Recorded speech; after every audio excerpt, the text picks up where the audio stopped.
देखिए, चाइनीज ने कोई इन्वेंशन नहीं करा। आज से कई 100 साल पहले उन्होंने गन पाउडर बनाया था, पेपर बनाया था, उसके बाद मामला रुक गया है। अब चाइना क्या कहता है? चाइना सिंपल सी बात कहता है कि ठीक है, हमारे जो रिसर्च स्कॉलर्स जाते हैं बड़े बड़े देशों में, हमारे जो रिसर्च स्कॉलर जाते हैं, रिसर्च स्कॉलर हमारे साइंटिस्ट जाते हैं जो अमेरिका में काम करते हैं, वो जाके सीक्रेट्स चोरी करते हैं, वो सीक्रेट्स देते हैं चाइना को।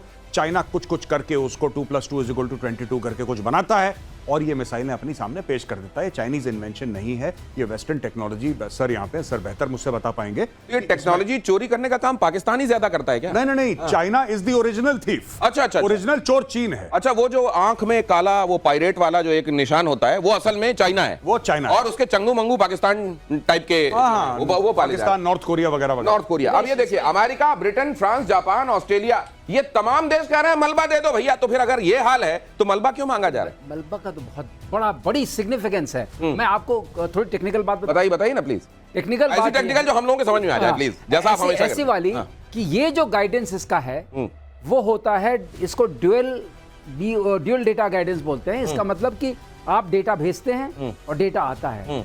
हमने क्या किया, हमने जब इसको गिराया तो हमने किसी अस्त्र से नहीं गिराया, हमने इसको EW इसका जाम कर दिया। अब वो इनका कम्युनिकेशन बंद हो गया बेस स्टेशन से जहां से आया था। लास्ट में आइजा रेडार इसका खुलता है जो टारगेट के सामने जाकर के, और फिर टारगेट को लास्ट टर्मिनल फेज जिसको हम बोलते हैं, उसमें वो टारगेट पर अटैक करता है। अगर आपने इसके EW को कैप्चर कर लिया और ये रास्ते में ही गिर गया क्योंकि इसकी कनेक्टिविटी नहीं रही, तो इसको पता नहीं चला कहां जाना है और ये रास्ते में गिर गया। अब ये रास्ते में गिरा, ये नष्ट नहीं हुआ है, देखिए टूटा हुआ है सिर्फ गिरने की वजह से। अब आपको इसकी इलेक्ट्रॉनिक्स, आपको इसकी एरोनॉटिक्स, आपको इसकी महत्वपूर्ण सर अपने दर्शकों को बता दूं, हाँ। ये ध्वस्त नहीं हुआ है, ये गिरा है। मतलब ये सॉफ्ट किल है, सॉफ्ट किल, हार्ड किल नहीं है। अभी हार्ड किल हिंदुस्तान मतलब में ये विस्फोट करके नहीं उड़ाया गया। हाँ। अब बताइए, यही लगने वाला है इनके J735 में। हाँ। उसमें 6 लगेंगे। हाँ। अब जब अस्त्र नहीं रहा तो उस J35 का मतलब क्या है? ये तो खुल के सामने आ गया, इसको कोई भी जैम कर लेगा, ये तो इसको कोई भी हवा में गायब कर देगा।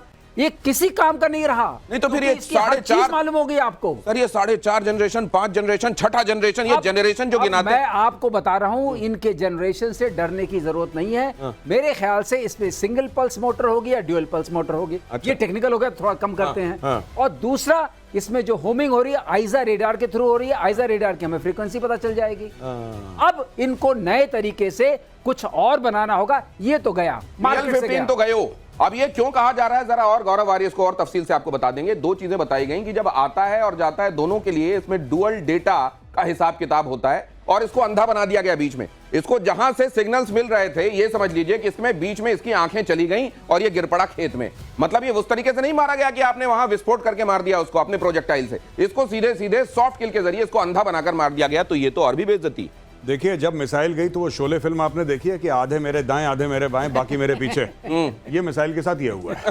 तो खोया खोया चांद वाला पुराना गाना है। बेसिकली सर ने ये समझाया है कि बेस स्टेशन से कट ऑफ हो गया। अब ये अंधा भाग रहा था, इसको गिरा दिया। ये है सर, देखिए ना, ये पड़ा हुआ है। जी जी बिल्कुल बिल्कुल। जो कहते हैं खेत रहा, ये वाकई खेत रहा। ये जरा दिखाइए, एक बार इधर आता हूं तो इधर आप डाल देते हैं भाई साहब, एक जगह रखिए आप इसको। ये देखिए बीच से टूटा हुआ पड़ा हुआ है। लग रहा है हमारे यहाँ का कोई रॉकेट दिवाली वाला है जो अगले दिन इस तरह से बरामद होता है। देखिए ना, सर ने बहुत इंपॉर्टेंट बात बोली।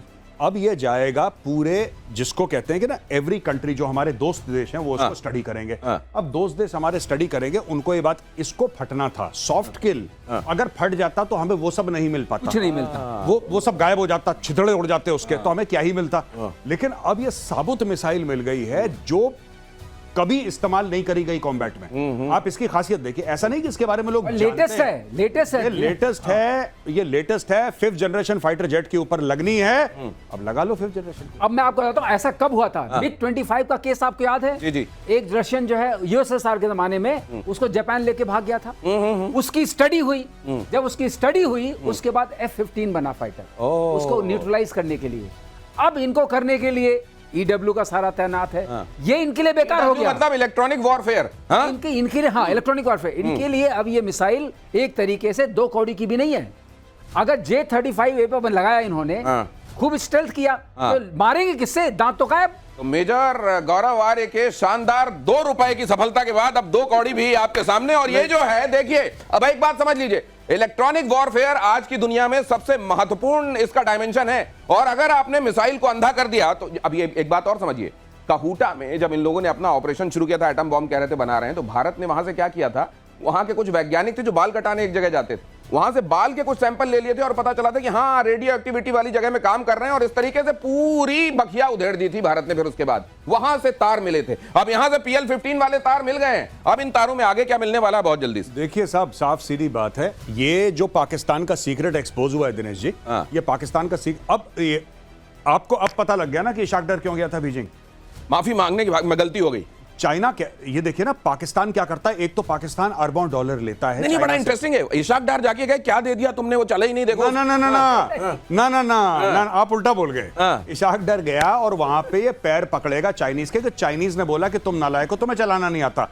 इनकी वजह से देखिए पाकिस्तान ने इतना बुरा नुकसान करा है चाइना का, बहुत बड़ा नुकसान। हाँ, एक तो उन्होंने प्लेन गिरवा दिया चाइनीज, पहली चीज, जिनका आप शेयर मार्केट में उनकी वैल्यू गिर गई। दूसरा, उनके ये PL-15 जैसे मिसाइल्स को दुनिया भर के सामने एक्सपोज कर दिया कि चलती नहीं है। तो एक तो चाइना का मार्केट खराब कर दिया, उसके ऊपर से चाइना से कह रहे हैं हमें और पैसा दे दो। चाइना कह रहा है यार तुम तो दोनों जेबें काट रहे हो, मतलब कि एक हमारा नुकसान भी करा रहे हो, दूसरा हमसे पैसे भी मांग रहे हो। ये क्या चक्कर है? तो ये जो PL-15 है, अब ये दुनिया भर में चाइना जो कहेगा प्लीज ले लो 15 ही, ये उसके बावजूद कोई नहीं लेगा। ऑपरेशन सिंदूर में पाकिस्तान को मुंहतोड़ जवाब का एक और वीडियो 7 और 8 मई की रात का आपके सामने। पाकिस्तान ने सीज फायर का उल्लंघन किया था। पलटवार में भारतीय सेना ने पाकिस्तान फौज को मुंहतोड़ जवाब दिया। पाकिस्तानी आर्मी की कई चौकियां तबाह हुई और पलटवार से पहले ड्रोन सर्विलांस से पाकिस्तान फौज की पिन पॉइंट लोकेशन हासिल की। वो तमाम चौकियां जिन जगहों से शेलिंग की जा रही थी, फायरिंग की जा रही थी, पहले आइडेंटिफाई किया गया और फिर यूं धुआं उड़ रहा था और फिजाओं में फैल रहा था। यहां एक पोस्ट हुआ करती थी मेजर गौरव आर्य। हाँ, वो है से था कर दिया। और पोस्ट मैं ये जिस एरिया का दिखा रहे हैं, आई थिंक ये पुंचन रजौरी का है। अच्छा। मैं यहाँ पे सर्व कर चुका हूँ, अगर ये पुंचन रजौरी का है तो मैं यहाँ पे सर्व कर चुका हूँ। मैं कंपनी कमांडर था और लेकिन और आसानी से आप शायद नहीं वो नहीं पहचान में। हाँ, नहीं वो टेरेन एक जैसी है कमोबेश पूरे। हाँ, हो सकता है कि 100-200 दाएं किलोमीटर हो, कुछ नहीं पता। लेकिन fact of the matter is कि घने जंगल बिल्कुल ऐसे ही बिल्कुल ऐसे ही, और कुछ ना पता लगे कि बगल 20 मीटर में कौन खड़ा है। वहां पे पाकिस्तानी पोस्ट को आइडेंटिफाई करा और जो वीडियोस देख रहा हूं मैं यहाँ पे, एक पोस्ट को आइडेंटिफाई करा, उस पे इतना फायर पावर मारा। आपको पता है T-72 टैंक्स लगाए थे। हाँ जी। T-72 टैंक्स लगाए, वहां पे एंटी एयरक्राफ्ट गन्स भी लगी हैं। आपकी ZU-23 सर बेहतर जानते हैं, वहां पे डायरेक्ट फायरिंग रोल में, जो कि एक्चुअली हवाई जहाज को मारने की है, वो वहां पे लगा रखी है सामने बिल्कुल। वहां पे एंटी टैंक गाइडेड मिसाइल लगा रखी है, वहां पे टैंक नहीं है, बस एंटी टैंक गाइडेड मिसाइल है कि वो जब फायर करते हैं वो एंटी टैंक गाइडेड मिसाइल सीधा पाकिस्तान के पोस्ट के अंदर घुसती है और वहां पे उसको फाड़ देती है पूरी पोस्ट को। ये जो आप देख रहे हैं, ये किसका है? ये वही तो कर रहे हैं ड्रामा ये लोग। वहां पे पूरा जो साप्ताहिक सीरियल चलती है ना, सास भी कभी बहू थी, यही तो है ये। और फीचर फिल्म का शेष भाग तो अभी आगे देखने वाले हैं। भैया मार के इनका डमरू बजा दिया। देखिए यहाँ पे वो ये किससे मार रहे हैं? ये मार रहे हैं रॉकेट लॉन्चर, ये मार रहे हैं ATGM, ये मार रहे हैं अपनी L-70 भी लगा रखी है इन लोगों ने। जो L-70 सर वो अपनी वो जो AD वाली होती है, अपना जू लगा रखा है। जू का एक बार फायर करा, पेडल उसका दबाया, 3000 राउंड जाते हैं 1 मिनट में। ऐसी चीज पाकिस्तानियों ने देखा भी नहीं। तो ये सब चल रहा है वहां पे। देखिए, चल ये भी रहा है कि पाकिस्तान से तनाव के बीच अलर्ट पर इंडियन आर्मी भारतीय सेना ने जारी किया नया वीडियो। सेना की दक्षिण पश्चिमी कमान का ये वीडियो है, दुश्मन पर हमले की तैयारियों का वीडियो। एक तो वैसे ही पाकिस्तान की हालत खराब है, वो किसी तरह अपने स्ट्रेस को मैनेज करने के लिए जनरल को फील्ड मार्शल बना दे रहा है, लेकिन फिर भी उसका स्ट्रेस मैनेज करने की बजाय और सिर दर्द उसको मिला जा रहा है। देखिए, ये भारत की तैयारियों का वीडियो। PK श्रीवास्तव, ये मैं एक चीज मुझे कहने का मन कर रहा है, कह सकता हूँ, उनको फील्ड मार्शल बना दिया। फील्ड मार्शल नॉर्मली ये होता है कि आप बैटल फील्ड में कभी रहे हो, ये तो बंकर फील्ड में रहे, तो इनका बंकर मार्शल अगर कहें तो ज्यादा अच्छा नहीं होगा क्या? बंकर मार्शल, ये एक और उपाधि। पता नहीं होगा असीम मुनीर को इतनी सारी उपाधियां बरसेंगी भारत से इतने थप्पड़ खाने के बाद। Bunker marshal. Dinesh, on a serious note, even US army के पास फील्ड मार्शल नहीं है, एक्टिव फील्ड मार्शल। ये ऑनरेरी टाइप की चीज है। World War II वगैरह में फील्ड मार्शल होते थे, जिनको टोटल सुप्रीमेसी होती थी, न तो उतने संसाधन है। नहीं सर, मैंने कल एक बड़ी अच्छी चीज देखी, वो मीम है और सोशल मीडिया में चल रहा था। असीम मुनीर पोस्ट कर रहे हैं, मैं फील्ड मार्शल बना। उसके नीचे कोई जो पोस्ट कर रहा है वो भी असीम मुनीर है, आपको बहुत मुबारक। उसमें असीम मुनीर है, नीचे लिख रहे हैं आपका बहुत बहुत धन्यवाद कि ये मेरा मुझको अर्पण क्या लगे तेरा वाली बात है इनका। ये जरा देखिए, ऑपरेशन सिंदूर के तहत जम्मू कश्मीर में T-72 जिसका जिक्र अभी मेजर आर्य कर रहे थे, तैनात हुए। 4 किलोमीटर की दूरी तक गोला दागने में सक्षम, घुसपैठ के रास्तों को सील कर देना इसका मकसद। T-72 बड़े खतरनाक दुनिया के टैंकों में से एक माना जाता है। मेजर गौरव और बताएंगे आपको। जी देखिए, T-72 टैंक है, ये पुराना टैंक है, तो अब आर्मी रिप्लेस करना चाह रही है। जैसे आर्मी T-90 लाई, फिर अर्जुन लाई, अब आर्मी कह रही है कि और हमें नए नए बैटल टैंक लाने हैं। लेकिन जो पुराने टैंक है ये भी तो चल रहे हैं, ये भी तो चल रहे हैं। और ये जो पुराने टैंक है, ठीक है, आज की तारीख में ये इतने कारगर ना भी हों बैटलफील्ड में, लेकिन इनका इस्तेमाल अब लाइन ऑफ कंट्रोल पे हो रहा है। और लाइन ऑफ कंट्रोल में जो भी पोस्ट हैं, ऐसी कोई पोस्ट नहीं है जो 4, 5, 6, 7 किलोमीटर दूर हो। इसमें से कई सारी पोस्ट हैं जो सामने दिखती हैं, कुछ कुछ पोस्टें तो ऐसी हैं जो 400-500 मीटर पे हैं, 300 मीटर पे हैं। आप ये समझ लीजिए, अगर बाय द वे कोई पोस्ट, ये तो बख्तरबंद गाड़ी है, इस पे तो आप गोली वोली फायर करेंगे, इसको कुछ पता नहीं लगेगा। अब आप समझ लीजिए कि T-72 इंडिया ने वहां पे डिप्लॉय कर रखा है एक पोस्ट के पास, और सामने पाकिस्तानी पोस्ट है। यहां पे उसने दबाया बटन T-72 के अंदर, और वहां पे हुआ हर हर महादेव। वहां पे गई वो पाकिस्तानी पोस्ट, धुआं धुआं हो गई।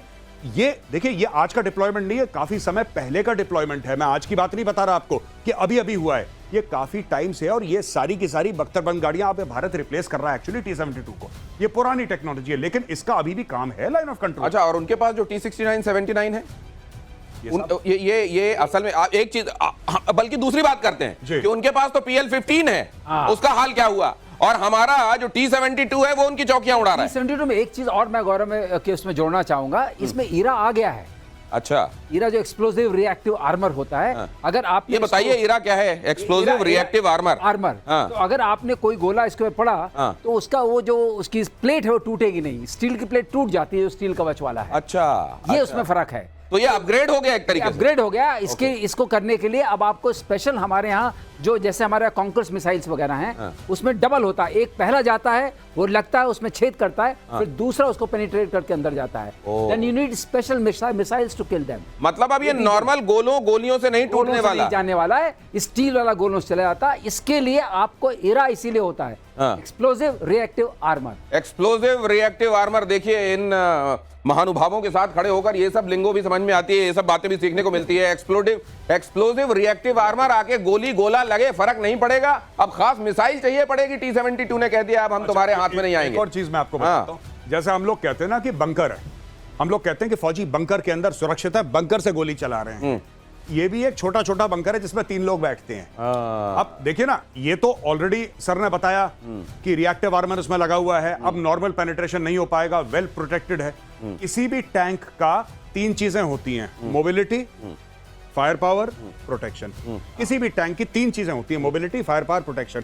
मोबिलिटी की इसको ज्यादा जरूरत है नहीं, क्योंकि एक जगह फिक्स्ड है, हो सकता है थोड़ा दाएं बाएं चले, इतना ऐसा नहीं कि 100 किलोमीटर पे भाग रहा है ये। फायर पावर गजब का, इसमें स्मॉल आर्म्स भी हैं, इसमें 7.62 की भी गन है, इसमें सब कुछ है। और जो मेन इसकी कैनन है, उसका तो आप काम देख ही चुके हैं यहाँ पे जो करवा रहा है। वो जो धुआं उड़ रहा है ना, उसमें से कुछ धुआं ये भी उड़ा रहा है। S-400 जरा इस समय बहुत चर्चा में रहा। कह रहे हैं कि टर्की की शरण में गया है पाकिस्तान। बताओ भैया, ये काम कैसे करता है? तुम्हारे पास है सुना है? S-400 से निपटने के लिए तुर्की की शरण में पाकिस्तान। S-400 की खामियों के बारे में तुर्की से पता किया जा रहा है कि इसकी कमजोर नसें बताओ जरा। हमको तो ये समझ में नहीं आया चीज क्या है। पाकिस्तान के फौजी ट्रेनिंग ले रहे हैं, तुर्की के पास भी है रशियन S-400। बहरहाल टर्की बड़ी सारी चीजों की ट्रेनिंग देने पाकिस्तान पहुंचता है। कहते हैं इस बार जो ड्रोन भी भेजे गए थे, उसमें कुछ टर्की वाले पायलट आए थे उसको चलाने के लिए, लेकिन उनमें से 2 तो चले गए, सिधार गए इनका साथ देते देते। अब ये वहां पर गए कि S-400 जरा हमको सिखा दो, ये क्या सीख के आएंगे वहां? ये कुछ नहीं, ऑलरेडी सबको पता है, मीडिया में आ चुका है, तो ऐसी कोई नई बात मैं नहीं बता रहा। रशिया ने भारत को ऑलरेडी ऑफर कर दिया है कि S-500 की हम आपको टेक्नोलॉजी दे रहे हैं, ज्वाइंट प्रोडक्शन करते हैं। साफ सीधी बात। अब अमेरिका को बुरा लगे तो अमेरिका को बुरा लगे, ठीक है। और हमें अमेरिका का ध्यान नहीं देना चाहिए। America is not a reliable partner, Russia ज्यादा रिलायबल है।